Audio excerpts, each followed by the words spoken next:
Hey, my name is Lex Van Dyck. I'm the supplier coordinator with Fireweed Food Hub, and today I'm going to talk a little bit about wholesaling to retailers. For this video, we're going to get into some of the considerations for pricing that you want to make when you're looking at retail, as well as some of the data and certifications that a retailer might be looking for from you.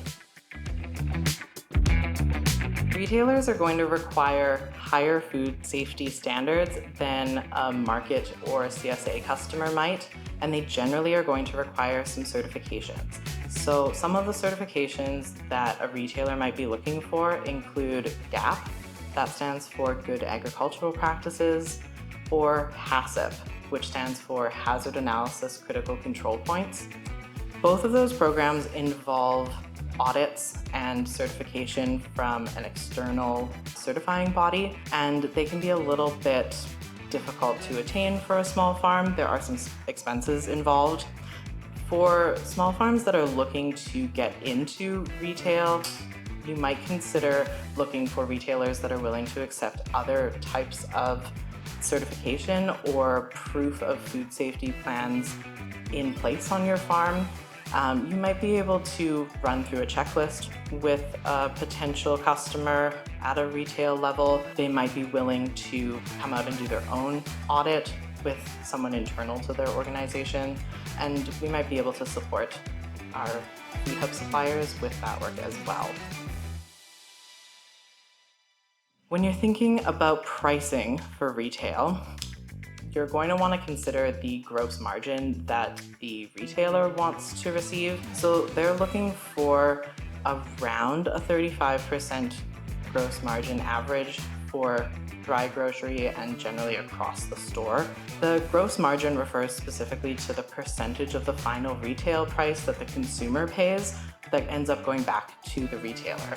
So if the retail price paid by the consumer is $10, a 35% gross margin for the retailer means that they took $3.50 of that $10 price, and that means the producer wholesale price would be around $6.50. So keeping in mind what you think the ideal retail price should be for the consumer for your product can help you to set your wholesale price, but it's also worth keeping in mind what the expectations of the retailer are going to be across the different sections of the store.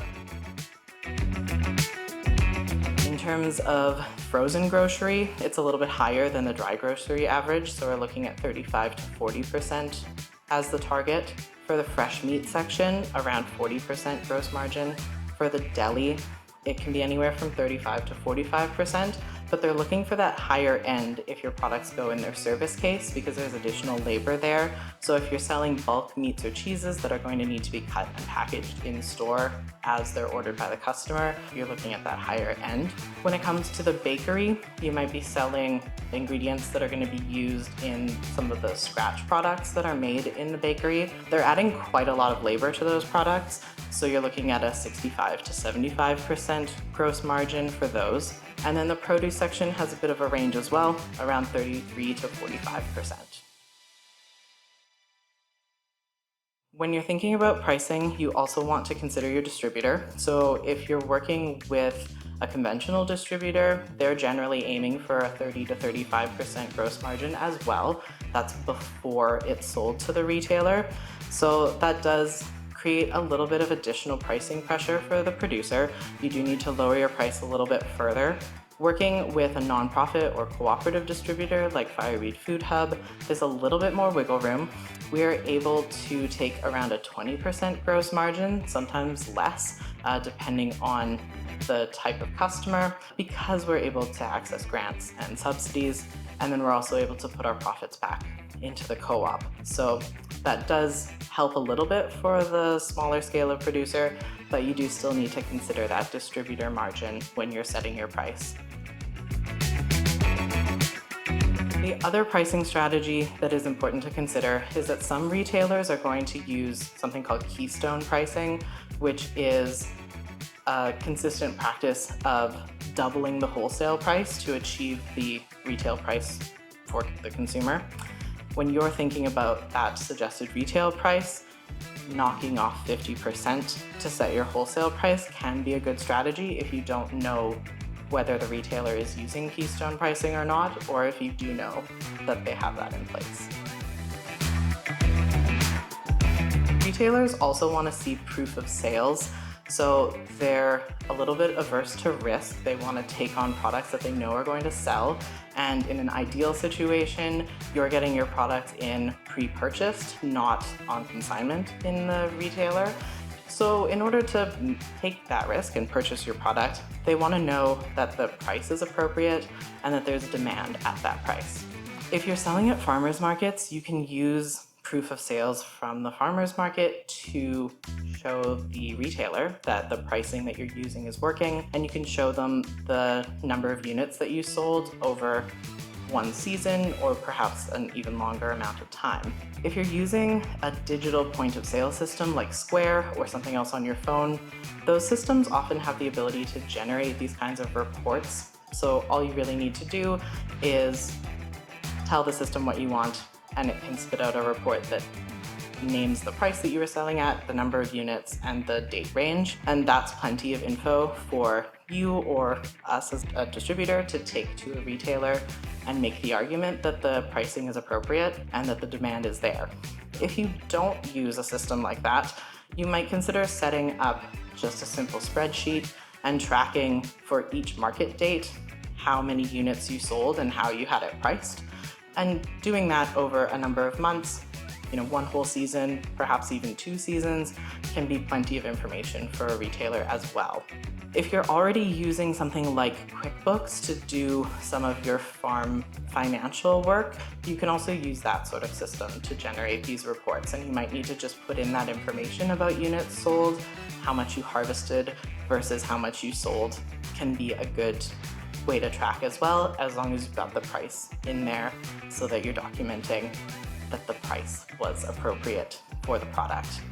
Another option for Food Hub suppliers is to sell through our new Buying Club sales channel. So that is an additional sales channel that we've added for household sales, and the benefit of that is that we're able to show over time that the price that you've set is appropriate for this type of consumer. If you have a product that you'd like to try on our Buying Club sales channel, please get in touch. I'd be really happy to try it out there. And then we have the ability to generate those kinds of reports with the system that we're using, so we can produce those and then take your product to a retailer down the line.